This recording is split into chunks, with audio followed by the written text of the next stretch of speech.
अल्हम्दुलिल्लाहि नहमदुहु व नस्तईनुहु व नस्तगफिरुह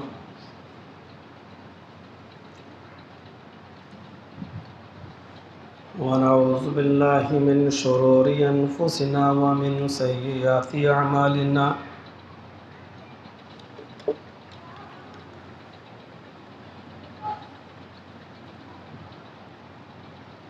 मन यहदिहिल्लाहु फला मुज़िल्ल लहु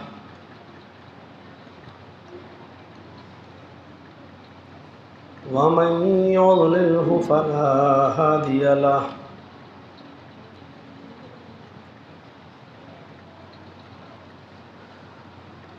व अशहदु अल्ला इलाहा इल्लल्लाह वहदहु ला शरीक लहु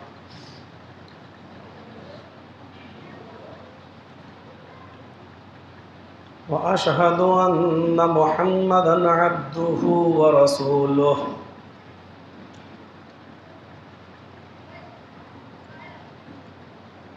अम्मा बाद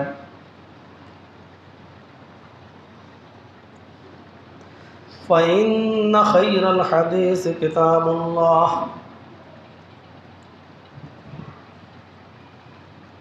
व खैरल हदी हदी मुहम्मदिन सल्लल्लाहु अलैहि वसल्लम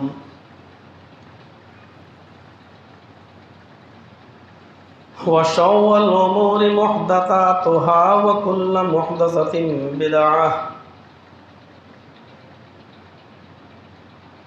व कुल्लु बिदअतिन ज़लालह व कुल्लु ज़लालतिन फिन्नार।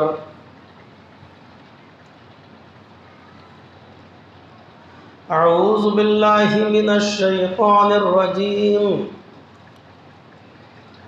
बिस्मिल्लाहिर रहमानिर रहीम।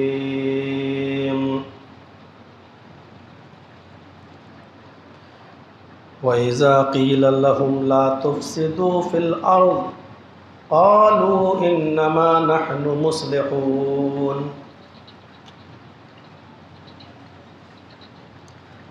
रब्बि इश्रह ली सदरी व यस्सिर ली अमरी वहलुल उक़दतम मिन लिसानी यफ़क़हू क़ौली। हाज़रीन जुमा, हमीरापुर डिस्ट्रिक्ट मलिहाबाद उसके अतराफ़ से तशरीफ़ लाए हुए मुअज़्ज़ज़ सामईन हज़रात,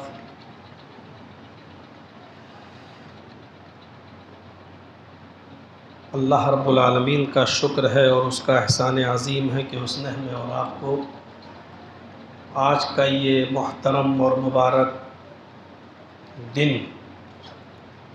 जुमे का हमें और आपको मरहमत फरमाया। एक जगह पर बैठने की और किताब व सुन्नत पर मबनी कुछ बातें सुनने की तौफ़ीक़ अता फ़रमाई। दुआ है अल्लाह से कि अल्लाह ताला हम सबको उस पर अमल करने की तौफ़ीक़ अता फ़रमाए।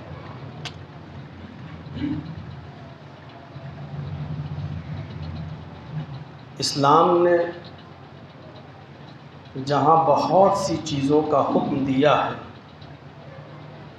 उन्हीं चीज़ों में एक है जिस बस्ती में, जिस शहर में आप रह रहे हैं और जिस मुल्क में आप रह रहे हैं, उस बस्ती में, उस शहर में, उस मुल्क में अमन व अमान को कायम करना। शर्र व फसाद, फितना और जंग व जिदाल के सारे रास्तों को मसदूद करना, उनको बंद कर देना।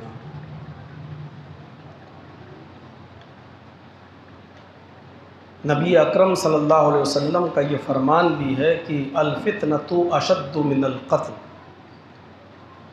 फितना फैलाना, फसाद फैलाना,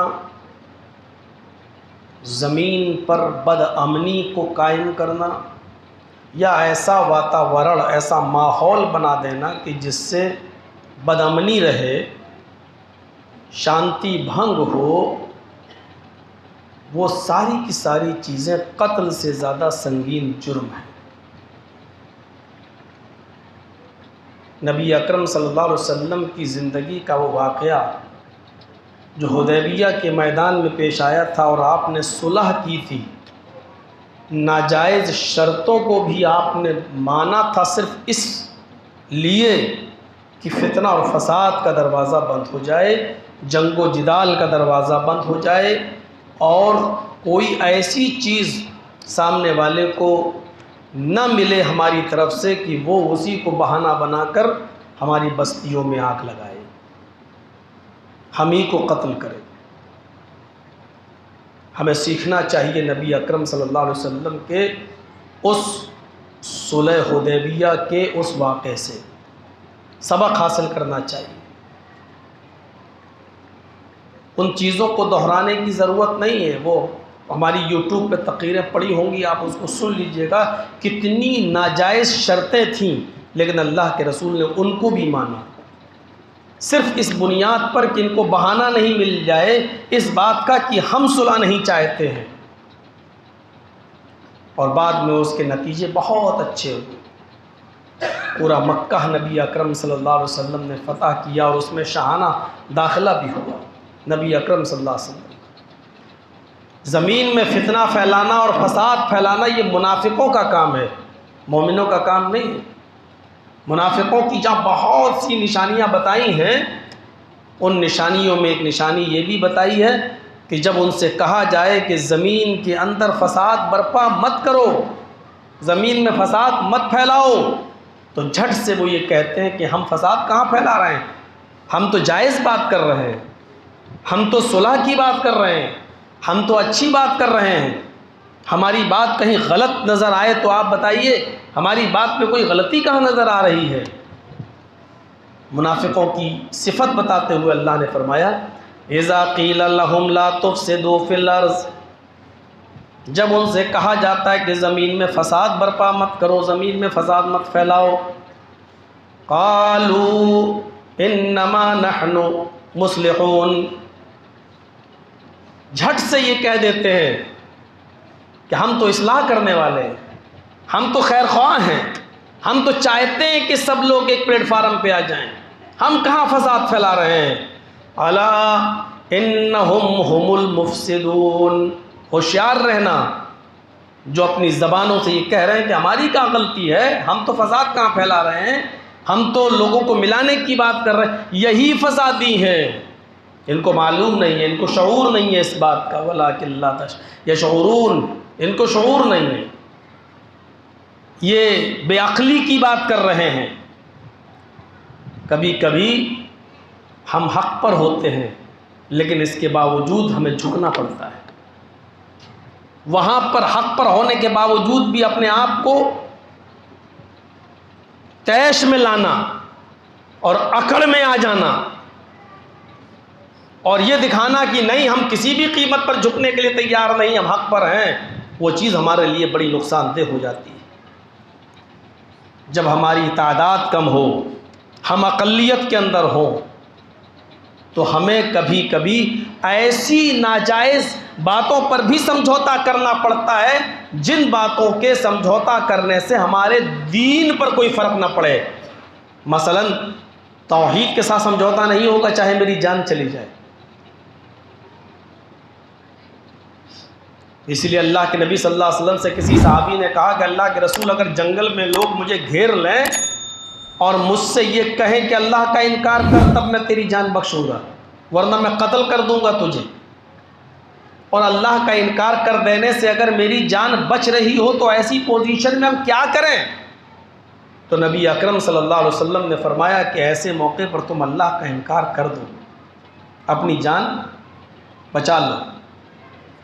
मुस्लिम शरीफ की हदीस के अल्फाज हैं, उस सहाबी ने पूछा, अल्लाह के रसूल, अगर वो ये कहें कि मेरे सरदार को सजदा करो या मैं सरदार हूँ मुझे सजदा करो, तब मैं तुम्हें छोड़ूंगा, तो ऐसी पोजीशन में उनको सजदा करने से ही मेरी जान बच रही हो, वरना ना बच रही हो, वो हमें मार डालें, कत्ल कर दें, तो ऐसी सूरत में हम क्या करें। तो अल्लाह के रसूल ने यहाँ बड़ा सख्त लफ्ज़ इस्तेमाल किया, आपने फरमाया इन कुतिलता हुर्रिता, अगर अल्लाह का इनकार कराने से तुम्हें छोड़ रहे हो तो अल्लाह का इनकार करके अपनी जान बचा लो।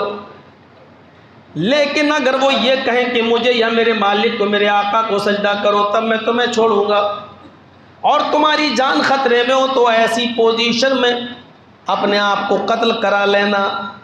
इन कुतिलता, अगरचे वो तुम्हारे टुकड़े टुकड़े कर दें, बोटी बोटी कर दें, कीमा कीमा कर दें, तो ये करा लेना। औ हुर्रिता, या तुम्हारी बॉडी को, तुम्हारे जिस्म को जलाकर राख कर दें, तो ये भी करवा लेना। फला तसजुदन्ना, लेकिन हरगिज़ हरगिज़ उनको या उनके मालिक को सजदा मत करना, क्योंकि अल्लाह रब्बुल आलमीन को ये मंजूर है कि कोई बंदा मेरा इनकार कर दे, लेकिन यह बर्दाश्त नहीं है कि मेरा हक मार कर किसी और को दे, शिर्क करे मेरे साथ किसी और को, जो चीज़ मेरे लिए है वो किसी और को दे दे। यहाँ पर समझौता नहीं होगा। लेकिन जहाँ दीन का नुकसान ना हो और वो शर्तें नाजायज़ हो तो वहाँ मान भी ली जाती हैं। आए अल्लाह के नबी, आए मोहम्मद सल्लल्लाहु अलैहि वसल्लम, इस साल हम आपको उम्रा नहीं करने देंगे, आइंदा साल आप आ जाइए, आप और आपके साथियों को इजाज़त है, लेकिन इस साल नहीं। कब मैं आ चुका हूँ, चंद मील के फासले पर मक्का है, का इस मर्तबा तो नहीं करने देंगे, आपको वापस जाना होगा। आपने कहा ठीक है, मुझे तुम्हारी ये शर्त मंजूर है, चलो आइंदा साल आ जाएंगे, इस साल छोड़ देते हैं। दूसरी शर्त यह है कि आप और आपके साथी जितने भी लोग आएंगे 3 दिन से ज़्यादा मक्के में रहने की इजाज़त नहीं। मक्के में हम पैदा हुए, मक्के में हमारे माँ बाप हैं, मक्के में हमारी ज़मीन जायदादें आज तक पड़ी हुई, और हम ही को मक्के में 3 दिन से ज़्यादा रहने की इजाज़त नहीं। हक पर थे कि नहीं हम रहेंगे, लेकिन काफिरों ने शर्त लगाई कि नहीं, 3 दिन से ज़्यादा रहने की इजाज़त नहीं। अकड़े नहीं यहाँ पर। आपने कहा ठीक है, मुझे ये शर्त भी मंजूर है। आप और आपके सहाबा तलवार लेकर तो आ सकते हैं, लेकिन तलवार मियान में रहेगी, खुलेआम लेकर नहीं घूम सकते हो।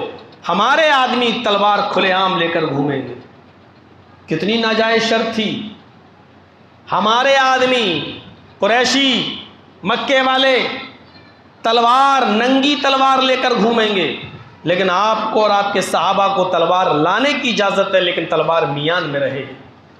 आपने कहा हमारा लड़ने का कोई इरादा ही नहीं है, इसलिए हम तुम्हारी शर्त को भी मानते हैं, अगर ना मानते तब भी जायज़ था, हक पर थे, लेकिन आपने कहा मैं ये शर्त भी मानता हूँ। हमारा कोई आदमी अगर मक्के से भागकर मदीने आएगा तो आपको वापस करना होगा, और आपका कोई आदमी अगर मदीने से हमारे पास आया और पकड़ा गया, या हमने उसको अरेस्ट कर लिया, या मक्के में पाया गया और हमने पकड़ लिया, तो हम उसे वापस नहीं करेंगे। मेरा आदमी अगर आप पकड़ लेंगे मदीने में तो आपको वापस करना होगा, लेकिन आपका आदमी अगर हम पकड़ लेंगे तो हम उसे वापस नहीं करेंगे। आपने कहा मुझे तुम्हारी ये शर्त भी मंजूर है। अमन चाहते थे, शांति चाहते थे, और बातचीत का मसला और फितना फसाद को और इतने बड़े हादसे को बातचीत के ज़रिए आप हल करना चाहते थे, इसलिए उनकी नाजायज़ शर्तें भी मानी। दुनिया में अमन कायम करने के लिए ये भी करना पड़ता है। खून खराबा था मक्के के अंदर, एक एक रोटी और बोटी के पीछे लोग कत्ल कर दिया करते थे, एक दूसरे की जानें ले लिया करते थे। बुखारी शरीफ की रिवायत, अदी इब्न हातिम इस हदीस के रावी फरमाते हैं कि एक सहाबी उठे और अल्लाह के नबी सल्लल्लाहु अलैहि वसल्लम के कान में फरमाया, अय अल्लाह के रसूल, कत्ल व क़िताल बहुत ज़्यादा हो रहा है, जिसको लोग पाते हैं कत्ल कर देते हैं, खूरेज़ी का माहौल बहुत ज़्यादा गर्म है, कुछ कीजिए। आपने उनकी बात सुनी और ख़ामोश हो गए। थोड़ी देर के बाद एक और साहबी उठे और फरमाया, अय अल्लाह के नबी सल्लल्लाहु अलैहि वसल्लम, जिसको भी देखो जो अपना माल तिजारत करने के लिए अपना माल लेकर निकल रहा है, रास्ते में ये बनु तय के कबीले के लोग और इन जैसे दूसरे रहसन चोर और लुटेरे लोग उनके माल को लूट लेते हैं, काफिले पर हमला कर देते हैं। अगर वो माल देने में आनाकानी करते हैं तो उनको कत्ल कर देते हैं। राहज़नी, चोरी और लुटेरापन बहुत ज़्यादा फैल चुका है। अल्लाह के रसूल उम्रा करने के लिए, तवाफ करने के लिए यहाँ आना बड़ा मुश्किल हो चुका है।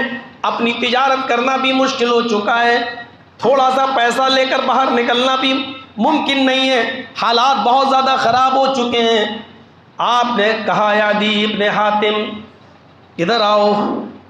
आपने उनको करीब बिठाया और उसके बाद में आपने उनको 3 बातें कही।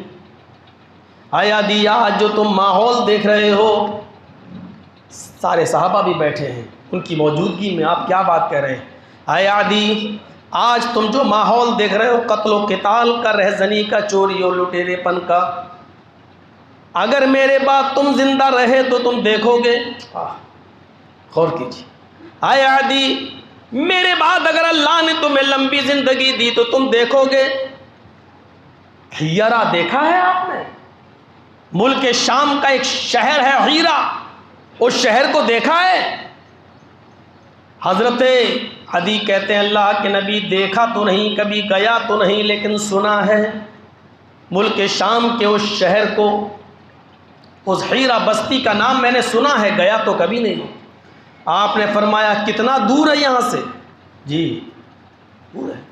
कहा, अगर मेरे बाद अल्लाह ने तुम्हें लंबी ज़िंदगी दी तो तुम देखोगे, हीरा शहर से एक औरत अपनी सवारी पर अकेले बैठेगी और वहाँ से अकेले सफ़र करते हुए आएगी, खाने काबा तक पहुँचेगी, मक्के तक आएगी, खाने काबा का तवाफ़ करेगी, सफ़ा मरवा की सई करेगी और अपनी सवारी पर बैठकर मुल्क शाम अपने शहर हीरा वापस चली जाएगी। उस औरत की इज़्ज़त व आबरू पर कोई हमला करने वाला नहीं होगा, उसकी इज़्ज़त व आबरू पर कोई उसको छलनी करने वाला ना होगा, उसकी इज़्ज़त व आबरू की भी हिफाजत होगी और वो अकेली आएगी, उम्रा करेगी, अकेली आएगी, तवाफ़ करेगी, अकेली आएगी, सफ़ा मरवा की सही करेगी। उसको छेड़ने वाला भी कोई नहीं होगा, ना उसको कोई कत्ल करेगा, ना उसको कोई मारेगा, ना उसको कोई छेड़ेगा।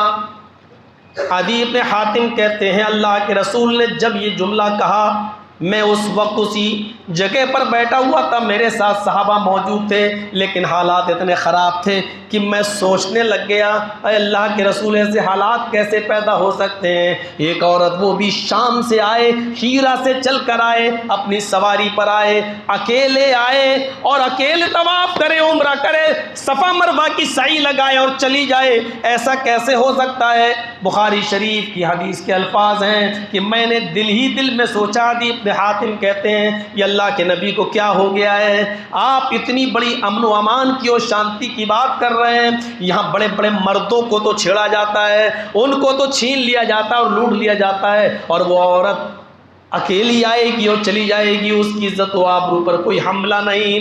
फ़अइना दुआतैल्लज़ीन क़द सअरुल बिलाद।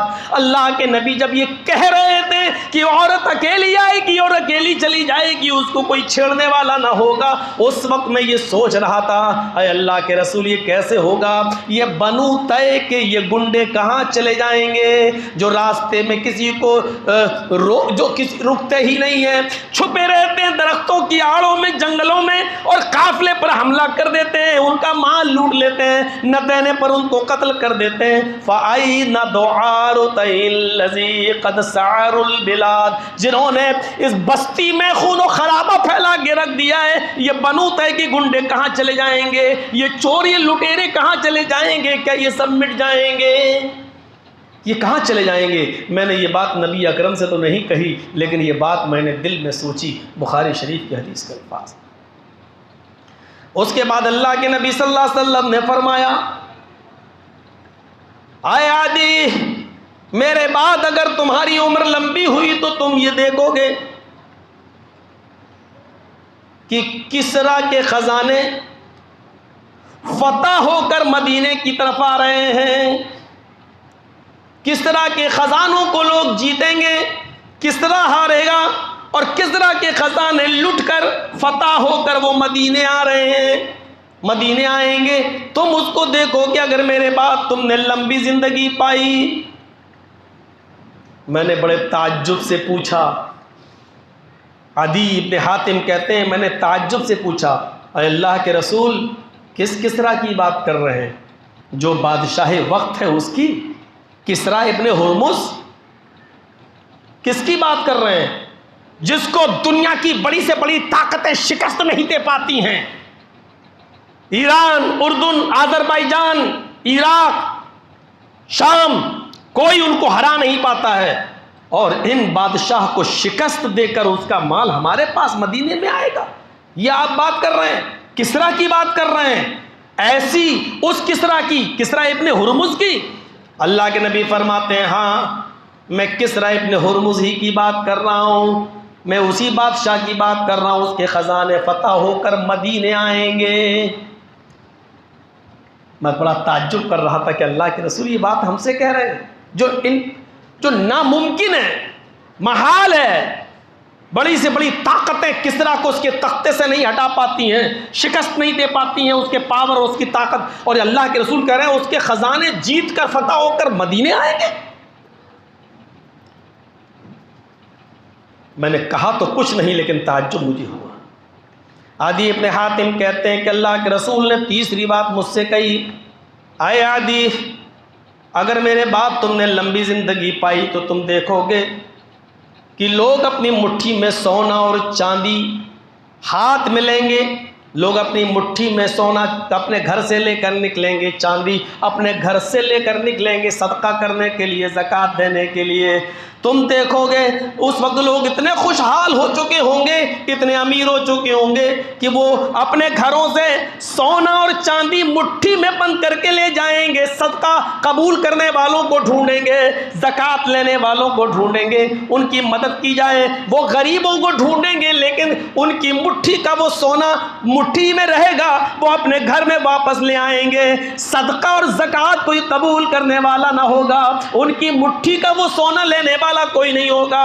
वो एक एक गरीब को तलाश करेंगे, लेकिन कोई गरीब नहीं मिलेगा जो सोने का जरूरतमंद हो, जो चांदी का जरूरतमंद हो। आदि इब्न हातिम जिस वक्त ये वाकया बयान कर रहे थे, वो फरमा रहे थे, आए लोगों, दो चीजें तो मेरी जिंदगी में हो गई जो मैंने अपनी आंखों से देख लिया है। मोहम्मद रसूलुल्लाह सल्लल्लाहु अलैहि वसल्लम इस दुनिया में मौजूद नहीं है, आप तो इंतकाल कर गए, आप इस दुनिया में मौजूद नहीं है, लेकिन नबी के इंतकाल के बाद मैंने लंबी उम्र पाई है।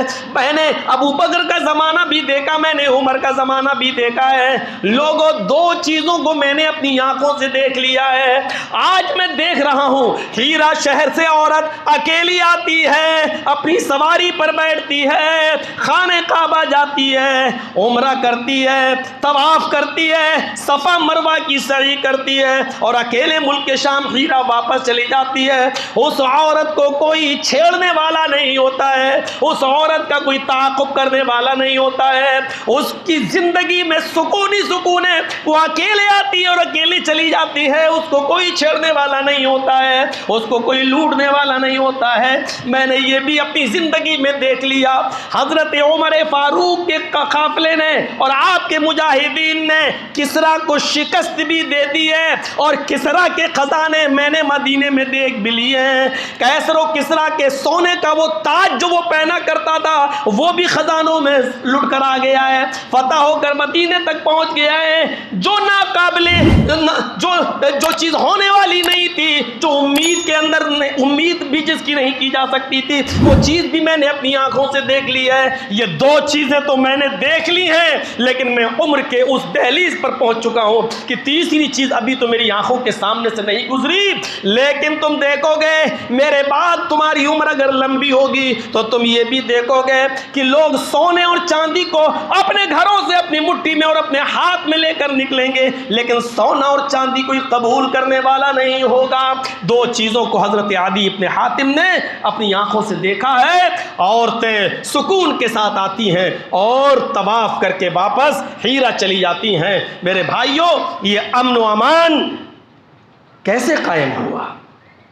वो भी इतने खतरनाक माहौल में, वो भी इतनी खतरनाक बस्ती में, जहां एक एक रोटी और एक एक बोटी के पीछे लोग कत्ल कर देते हो, जहां औरतों की इज्जत व आबरू की कोई कीमत ना हो, पानी से ज़्यादा सस्ती हो कि उनकी इज्जत व आबरू पर जो चाहे हमला कर दे, ऐसे माहौल में मोहम्मद रसूलुल्लाह ने अमन व अमान कायम किया है। तो अपने अदल और अपने इंसाफ की बुनियाद पर, अदल व इंसाफ जहां होगा वहां अमन होगा, जहां अदल व इंसाफ नहीं होगा वहां अमन नहीं होगा।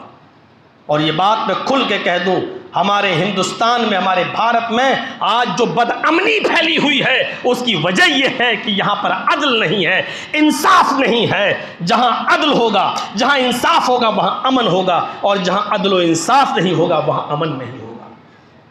हमारे जुर्म करें तो छोड़ दिए जाएं, FIR तक दर्ज न हो, तुम्हारे जुर्म करें तो उनको पकड़कर जेल की सलाखों में डाल दिया जाए। निर्भया का साथ गलत काम हो तो उनके मुजरिमों को फांसी के तख्ते पर लटका दिया जाए, लेकिन बिल्किस बानो के साथ अगर गलत काम हो तो उसके साथ गलत काम करने वालों को आज़ादी के मौके पर 15 अगस्त के दिन रिहा कर दिया जाए। जहां ऐसी बेइंसाफी और बेअदली होगी उस मुल्क के अंदर कभी अमन और अमान कायम नहीं हो सकता है, क्योंकि अमन और अमान और शांति के लिए अदल और इंसाफ का होना जरूरी है। जहां बराबर हो, अदल हो, जहां अपना और पराया ना देखा जाता हो, जहां अपना और गैर न देखा जाता हो, इंसाफ सबके साथ हो, वहां पर मेरे प्यारे साथियों अमन कायम रहता है। अमन वहीं कायम हो सकता है। अल्लाह के नबी सल्लल्लाहु अलैहि वसल्लम ने अपना और पराया नहीं देखा था। अबू बकर सिद्दीक ने जब हुकूमत की तो अपना और पराया नहीं देखा था। हज़रत उमर फारूक ने जब हुकूमत चलाई, सल्तनत को अंजाम दिया तो अपना और पराया नहीं देखा था। आइए, हज़रत अली रज़ी अल्लाह ताला अन्हु के पास एक मुजरिम आता है, दिखाइए ये आईना, और ये आईना दिखाने के लिए कलेजा चाहिए, दिल चाहिए। सुमैया के वाक़यात बयान करने के लिए बहुत से लोग तैयार हो जाएंगे, अहमद इब्न हम्बल और इमाम मालिक की दास्तान सुनाने के लिए बहुत से लोग तैयार हो जाएंगे, लेकिन तकलीफ़ें जब आएँ तो उनको बर्दाश्त करने के लिए वो तैयार नहीं हैं। वहाँ उनको मसलहत नज़र आती है।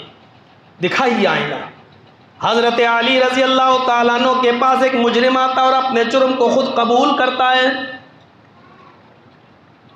गैर मुस्लिम है।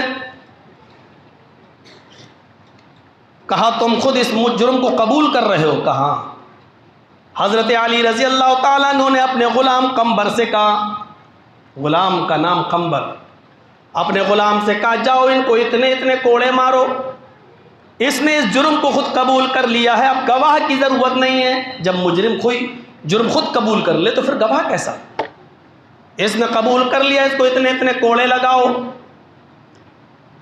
हज़रत अली के ग़ुलाम कंबर ने, उनके खातिम कंबर ने जब कोड़े लगाना शुरू किए तो कोड़े लगाने में वो कोड़ों की गिनती भूल गए,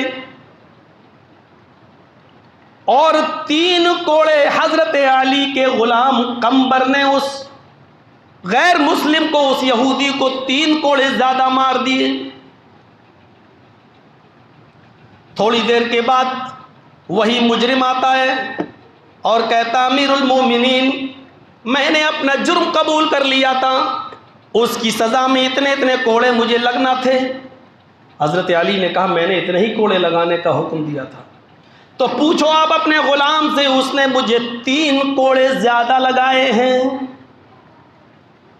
हज़रत अली रज़ी अल्लाह ताला अन्हु ने उसी वक्त उस यहूदी का पक्ष नहीं लिया, उस यहूदी के साथ बेइंसाफ़ी नहीं होने दी। चल हट, लग गए होंगे, भूल गया होगा, जाओ चलो, हो जाता है, एक आध कम या एक आध ज़्यादा। नहीं, उस यहूदी का पक्ष लिया और हज़रत कंबर को बुलाया, इधर आओ। कंबर आता है, कहा तुमने इसको कितने कोड़े लगाए? कहा अमीरुल मोमिनीन, कोड़े लगाते लगाते मैं गिनती भूल गया, इसलिए मैंने 2-3 कोड़े अपनी तरफ से एक्स्ट्रा लगाए ताकि कम ना हो, ज़्यादा हो जाएं। हजरत अली ने कहा जब कोड़े लगाने वाला कोड़े लगाना भूल जाए तो उस मौके पर इंसाफ का तकाजा यह है कि उसको 1-2 कोड़े कम लगाना चाहिए ताकि उसको उसके जुर्म से ज़्यादा सज़ा ना मिले। तुमने उसको उसके जुर्म से ज़्यादा सज़ा दी, 1-2 कोड़े कम लगा देते चलता, लेकिन 1-2 कोड़े तुमने ज़्यादा लगाए। वो गिन रहा था अब उसी की बात मानी जाएगी। उसने कहा मुझे 3 कोड़े ज़्यादा लगाए गए। कहा आए यहूदी खड़े हो जाओ। अब हजरत अली ने कंबर से कहा अपना कोड़ा उसको दे दो। उस यहूदी को कोड़ा दिया गया। मजमा भरा है यहूदियों से, लोग मौजूद हैं, और फिर पूरे मजमे ने देखा हजरत अली के इस फैसले को। हजरत अली ने उस यहूदी से कहा कि तुम्हें 3 कोड़े जो इस मेरे गुलाम ने ज़्यादा मारे हैं, इसी भरे मजमे में तुम 3 कोड़े इसको भी मारो। लिहाजा वो 3 कोड़े भरे मजमे में उसको भी मारे गए। कंबर को हजरत अली रजी अल्लाह ताला अन्हो का ये इंसाफ था। और हमारी जब तक हुक्मरानी रही इस्लामी उसूलों पर मेरे भाइयों अमन कायम रहा। अब जरा बताओ कि जिस यहूदी ने 3 कोड़े जब कंबर को मारे तो कभी वो सोचेगा कि यहाँ पर हजरत अली की हुकूमत न रहे, खिलाफत न रहे? कभी वो सोचेगा?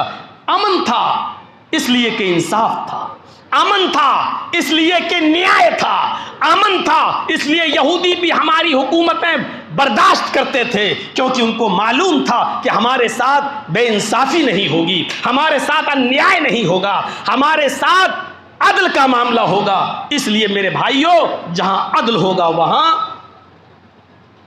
अमन होगा, और जहां बदअमनी है इसका मतलब यह है कि वहां अमन नहीं, वहां अमन नहीं है। बिल्किस बानो के हत्यारों को इसलिए छोड़ा गया क्योंकि बिल्किस बानो मुसलमान है। इस बात को कहने में शर्म क्यों आती है? जिसके सामने उसके आधे खानदान को खत्म कर दिया गया हो, उसकी गोद से उसका बच्चा छीन कर उसको मार डाला गया हो उसी की आंखों के सामने, और फिर उसके साथ गैंगरेप हुआ हो, ऐसे जघन्य अपराध करने वालों को 15 अगस्त के दिन छोड़ दिया जाए, सरकार केस वापस ले ले, तो फिर आप क्या उम्मीद रखेंगे? सिर्फ इसलिए कि हमें आइंदा चुनाव में हमें इसका बेनिफिट मिलेगा, हमें इसका फायदा मिलेगा। जहां इस तरीके की सोच हो वहां मेरे भाइयों उस मुल्क में या उस स्टेट में अमन और शांति कैसे कायम रह सकती है? हमें अमन चाहिए तो अदल भी चाहिए, और जहां अदल होगा वहां अमन होगा। मेरे भाइयों कितने वाकयात आपके सामने रखे जाए। काजी शुरैह कौन नहीं जानता? हजरत अली ने ही उनको काजी बनाया था, और कितने ही फैसले उन्होंने हजरत अली के खिलाफ सुनाए थे। वही काजी शुरैह जिनका बेटा मस्जिद के एक मौलाना के पास मदरसे में पढ़ता था, बाल कटवाने के लिए चला गया किसी नाई की दुकान पर। जब आया तो असर की जमात खत्म हो चुकी थी। उसने वुजू बनाया और असर की नमाज की कज़ा की। उस मदरसे के उस्ताद ने काजी शुरैह को लेटर लिखा, आपके बेटे ने असर की नमाज जमात के साथ छोड़ दी, वो बाल कटवाने के लिए चला गया। जब आया तो असर की जमात हो चुकी थी, हम लोग मस्जिद में बैठकर वजीफे पढ़ रहे थे। तब वो आया और बाद में उसने अलग से अपनी नमाज पढ़ी। जमात छोड़ने की सज़ा, आप बताइए, ये मुकदमा मेरा आपकी अदालत में है, आप क्या सज़ा सुनाते हैं? काजी आप हैं, आपके बेटे ने मदरसे के उसूल को तोड़ा है। ऐसे तंग वक्त में बाल कटवाने क्यों गया? जब असर की नमाज का वक्त था, नमाज पढ़ लेता उसके बाद जाता, या इतना पहले कटवा लेता कि असर की नमाज की जमात ना छूटती।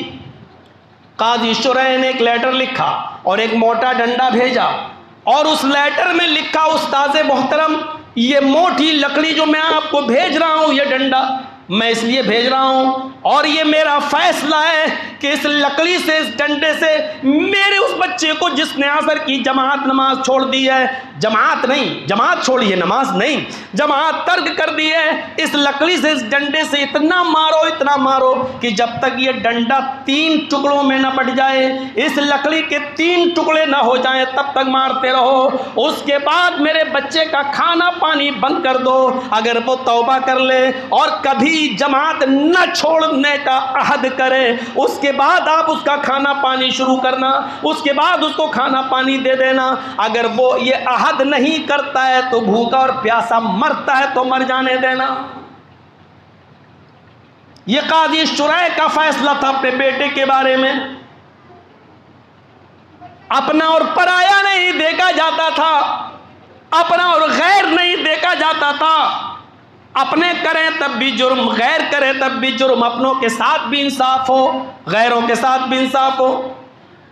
अदालत में एक मुकदमा चल रहा है, उस मुकदमे की सुनवाई होना है। देखते हैं आज काजी शुरैह किसके हक में फैसला करते हैं। इसलिए भीड़ ज्यादा लग गई। कभी होता ना, भीड़ ज्यादा होती तो पुलिस लाठी चार्ज कर देती, हटो हटो हटो, एक आध डंडा लग भी जाता है लोगों को। काजी शुरैह के बगल में बैठने वाला दरबान, आजकल मुंशी बोलते हैं, पैरोकार बोलते हैं, जो भी होता है वो, जो स्टेनो बोलते हैं, जज के बगल में जो बैठता है वो दरबान बोला जाता था। काजी शुरैह का दरबान लोगों को देखता भीड़, तो भीड़ को तितर बितर करने के लिए एक कोड़ा उठाता और हवा में चलाता है ताकि लोग भागें और कोर्ट के बाहर, अदालत के बाहर चले जाएं और वहां से सुने कि काजी शुरैह क्या फैसला सुना रहे हैं। भीड़ को तितर बितर करता है और हवा में चलाते हुए अचानक उसके हाथ से हिलता हुआ कोड़ा एक यहूदी के लग गया। भीड़ तो तितर बितर हो गई, लेकिन यहूदी काजी शुरैह के सामने खड़ा हो गया। काजी शुरैह ने कहा, सारी भीड़ चली गई, तुम यहां कैसे खड़े हो? उसने कहा, काजी साहब, आपके दरबान ने कोड़ा मेरे मारा है, जबकि आपकी शरीयत ये कहती है कि भीड़ को तितर बितर करने के लिए पहले वार्निंग दो, लोगों से कहो कि जल्दी से इधर से उधर हो जाओ, अपनी इस जगह से हट जाओ, अदालत के बाहर खड़े हो जाओ, वरना इतनी देर के बाद मैं कोड़े बरसाना शुरू कर दूंगा, चाहे जिसके लगे। आपके दरबान ने कोई वार्निंग नहीं दी, बस इतना कहा जल्दी से बाहर निकलो, और हवा में कोड़ा चलाने लगा। एक कोड़ा मेरे जिस्म पर लग गया। काजी शुरैह ने अपने दरबान की तरफ देखा, क्या तुमने पहले से वार्निंग दी थी? कहा नहीं। क्या ये सच है कि तुम्हारे जिस्म से हाथ से हिलने वाला कोड़ा इस यहूदी के लग गया है? दरबान ने अपना जुर्म कबूल किया। हाँ, मैं हिला रहा था हवा में, ये पीछे खड़ा था और ये कोड़ा हिलते हिलते पीछे इसके लग गया।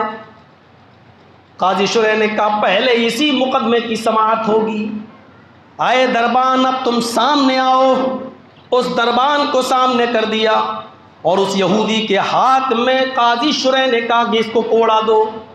उस यहूदी को कोड़ा दिया गया। काजी शुरैह ने उस यहूदी से कहा कि तुम भी एक कोड़ा हमारे दरबान को मारो, क्योंकि इसने इस हिसाब से चलाया कि तुम पीछे थे, तुम्हारे लग गया है। कोड़ा लगा है, लगना साबित है, इसने कबूल भी किया है, लिहाजा अब तुम भी एक कोड़ा इसको मारो। पूरे मजमे में तमाम यहूदियों ने इस मंजर को अपनी आंखों से देखा कि एक यहूदी हजरत काजी शुरैह के दरबान को कोड़ा लगा रहा है। उसने माफ नहीं किया, कोड़ा उसने दरबान को लगाया। मेरे भाइयों, जब ऐसा अदल था, ऐसा इंसाफ था, तो अमन भी था, कोई बदअमनी नहीं फैली हुई थी। यहूदी भी खुश खुश रहते थे, ईसाई भी खुशी खुशी रहते थे। ऐसे अमन और ऐसी शांति के लिए आज हमारा मुल्क तरस रहा है। मेरे भाइयों, इस मुल्क में अमन और शांति तभी बहाल हो सकती है जब अपने और गैरों के साथ, अपनों और परायों के साथ जब अदल होगा और इंसाफ होगा, और जब अदल और इंसाफ होगा तो इंशाअल्लाह अमन भी कायम होगा। इसीलिए महात्मा गांधी ने कहा था कि हुकूमत और सल्तनत कुफ्र से, नास्तिकता से तो चल सकती है, लेकिन जुल्म से नहीं चल सकती है। ये महात्मा गांधी के शब्द है। महात्मा गांधी ने कहा, जहां जुल्म होगा वहां हुकूमत कभी कायम नहीं रहेगी। एक दिन आएगा कि लोग उस जुल्म को उखाड़ के फेंकेंगे। जुल्म कुछ दिनों तक परवान चढ़ता है, क्योंकि जुल्म के ज्यादा जिंदगी नहीं होती है। एक दिन हिटलर को भी जाना पड़ा, एक दिन फिरौन को भी गर्क होना पड़ा। जो जुल्म करता है उसकी उम्र ज्यादा लंबी नहीं होती है। हजरत उमर फारूक रज़ी अल्लाह ताला अन्हु पेशाब कर रहे हैं, एक आदमी निकलता है, बदवी था, देहाती था, लेकिन मुसलमान था, देहात का रहने वाला था। उसको मालूम नहीं कि अमीरुल मोमिनीन किसी नाली के करीब वहीं बैठे और पेशाब कर रहे हैं, पता नहीं। वो आया, अमीरुल मोमिनीन, अमीरुल मोमिनीन, अमीरुल मोमिनीन चिल्ला रहा है, जोर जोर से आवाज़ लगा रहा है। हज़रत अमीरुल मोमिनीन उमर फारूक को गुस्सा आ रहा, कमबख्त मैं पेशाब कर रहा हूँ और ये अमीरुल मोमिनीन चिल्ला रहा। जब पेशाब से फारिग हुए तो आए, कौन था आवाज़ दे रहा था, कौन था, इधर आओ।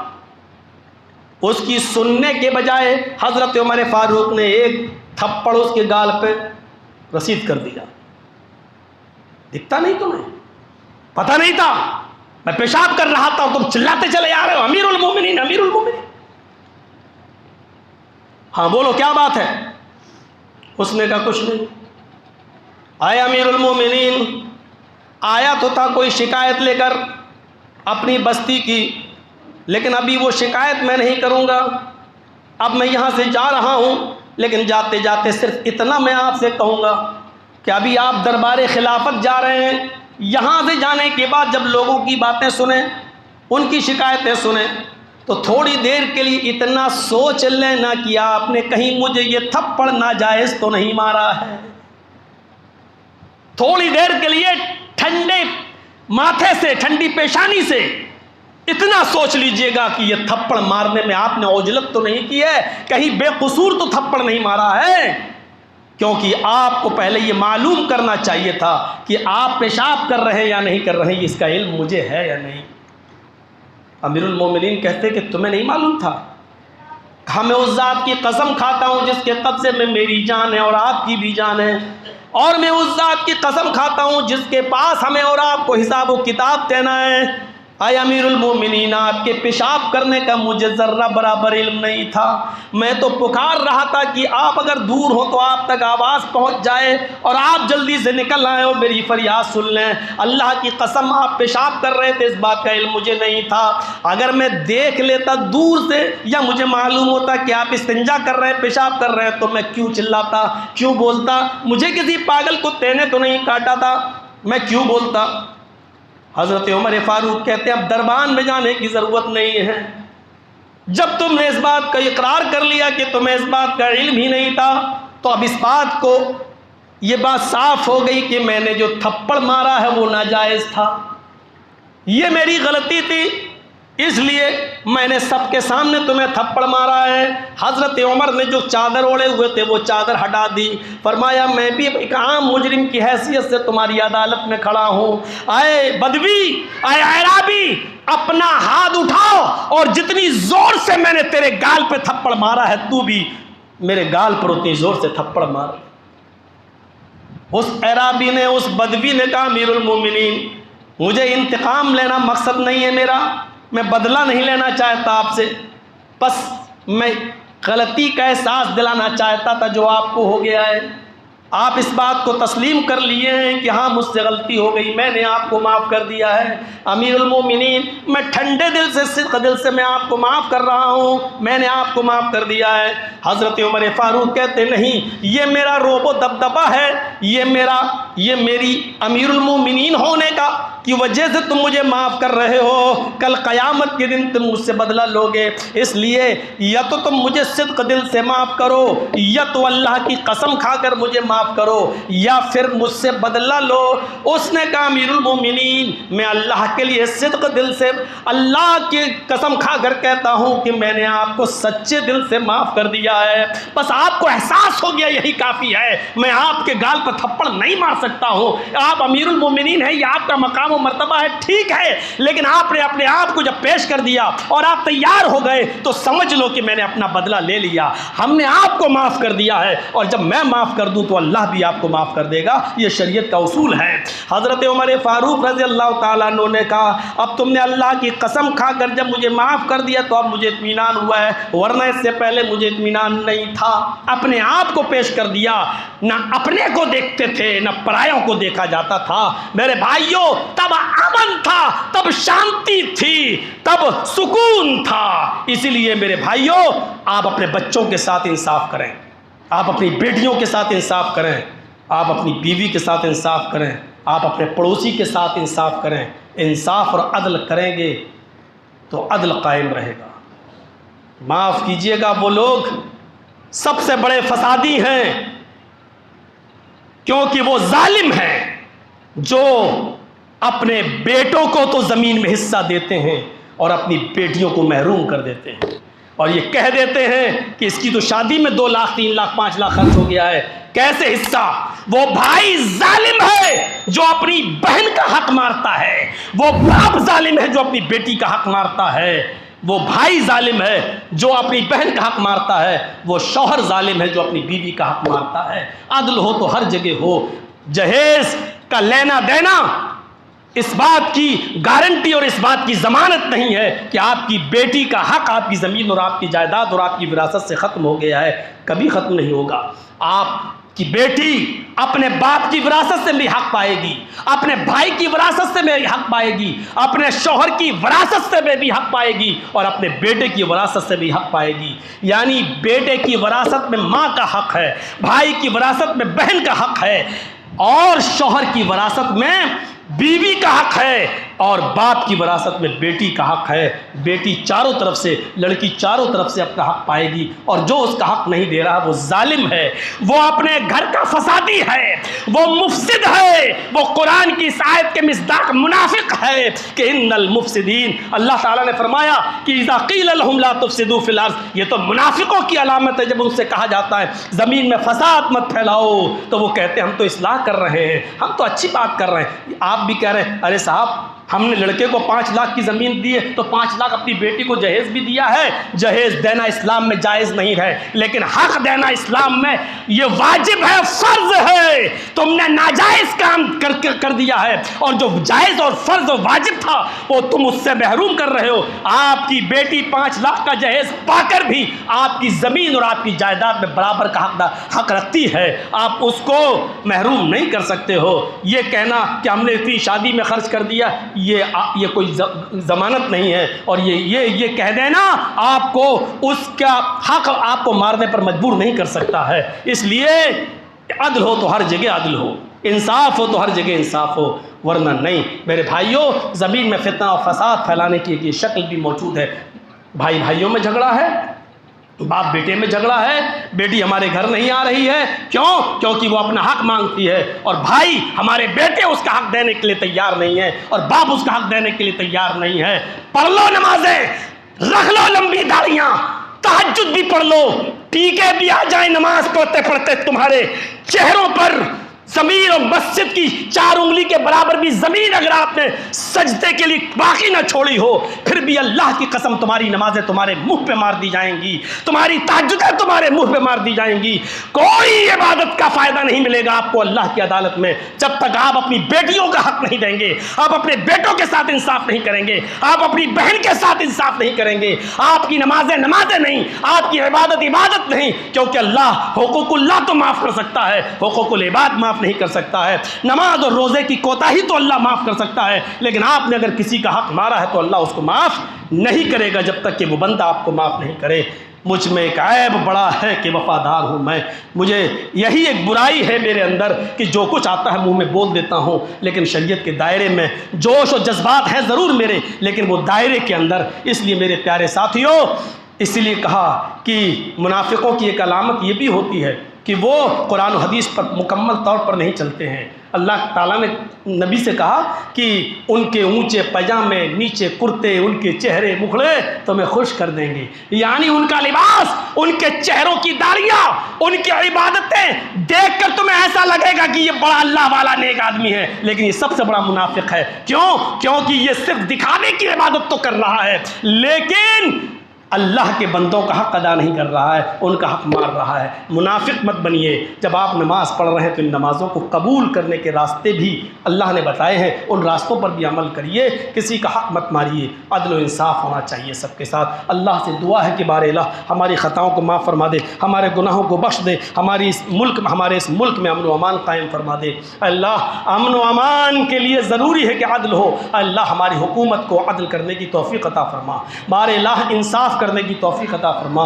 आय अल्लाह अदल व इंसाफ हमारे मुल्क में नाफिज फरमा दे। आय अल्लाह इस वक्त जो चीफ जस्टिस हमारे मुल्क के जो इस वक्त नाफिज हुए हैं, पता नहीं तूने उनके दिमाग में क्या डाल रखा है, जो अदल व इंसाफ का पैमाना लेकर चल रहे हैं। बारे इलाह ऐसे ही चीफ जस्टिस की ज़रूरत है। बारे इलाह हमें ऐसे ही जजों से हमारे मुल्क को आबाद फरमा दे।